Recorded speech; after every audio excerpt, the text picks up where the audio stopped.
ഞാൻ നിങ്ങളോട് പറഞ്ഞിട്ടില്ലേ ഞാൻ തന്നെ ഉണക്കമീൻ ഉണ്ടാക്കുന്നത് എങ്ങനെയാണ് ഞാൻ കാണിക്കാവേ. ഇപ്പോൾ നമുക്ക് കിട്ടിയിരിക്കുന്നത് കുറച്ച് എന്താ പറയുന്നത് താടയെന്ന് പറയുന്ന മീനാണ്. അത് എങ്ങനെയാണെന്ന് ഞാനിത് നന്നാക്കി ഇത് കറി വെക്കാൻ വേണ്ടി നന്നാക്കിയത്. ഓൾറെഡി ഞാൻ ഇന്നലെ ചെയ്ത് വെച്ചു. അപ്പോൾ എനിക്ക് വീഡിയോ എടുക്കാനുള്ള സൗകര്യമില്ലായിരുന്നു. ഇത് അപ്പോൾ മനസ്സിലായെങ്കിൽ പിന്നെ ഞാൻ നല്ലൊരു വീഡിയോ ആയിട്ട് ചെയ്യുന്നതാണേ. ഇതിപ്പോൾ ഇത് താട ഇന്നലെ കൊണ്ടുവന്ന് താടയാണേ. അത് നല്ലപോലെ കഴുകി വൃത്തിയാക്കിയിട്ട് വേണമെങ്കിൽ ക്ലീൻ ചെയ്ത് വെക്കാം. ക്ലീൻ ചെയ്യാതെയാണെങ്കിൽ നമുക്കിങ്ങനെ ചെയ്തെടുക്കാം. പിന്നീട് നമ്മൾ വെള്ളത്തിലിട്ട് ഉപയോഗിക്കാൻ നേരം ക്ലീൻ ചെയ്ത് എടുത്തേച്ചാൽ മതി. ഇതിപ്പോൾ ഇങ്ങനെ താട ആദ്യം കുറച്ച് ഉപ്പ് പൊടിയോ ഉപ്പ് കല്ലോ ലെയർ ഉപ്പ് കല്ലാണ് കൂടുതലും നല്ലത്. കാരണം ഉപ്പ് കുറച്ച് കുറവാണ്. പൊടിയാവുമ്പോൾ ഭയങ്കരമായിട്ടുള്ള ഉപ്പായിരിക്കുമേ. ഉപ്പ് കല്ല് ആദ്യം അടിയിൽ ഒരു ലെയർ ഉപ്പ് കല്ലിടുക. എന്നിട്ട് ലെയറായിട്ട് അങ്ങോട്ട് എടുത്ത് വെക്കുക. പിന്നെയും ഉപ്പ് കല്ലിടുക. അടുത്തടുത്ത ലെയർ വെക്കുക.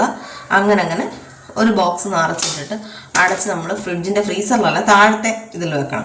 അപ്പോൾ പിറ്റേ ദിവസം ആകുമ്പോഴത്തേക്ക് ഇത് കണ്ടോ, ഇതിൽ വെള്ളം വന്നിരിക്കുന്നുണ്ടോ, ഈ വെള്ളം ഈ വരുന്ന ഡ്രെയിൻ നമ്മൾ ഊറ്റിക്കളയണം. ഈ ഒരു പ്രോസസ്സ് ഒരു 3-4 ദിവസം അടുപ്പിച്ച് നമ്മൾ ചെയ്യണം. ഇപ്പം ഇന്നലെ വെച്ചത് ഇന്ന് ഇങ്ങനെയായി. ഇനി ഒരു 2 ദിവസം കഴിഞ്ഞ് നോക്കുമ്പോൾ ഇതുപോലെ വെള്ളം കാണും.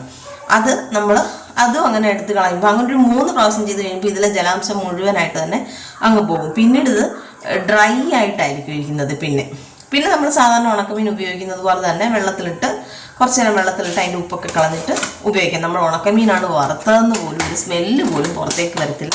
കാരണം ഒട്ടും ഹൈജീൻ അല്ലാതാണ് ഉണക്കമീനുകളൊക്കെ ആണെങ്കിൽ ഉണ്ടാക്കുന്നത്.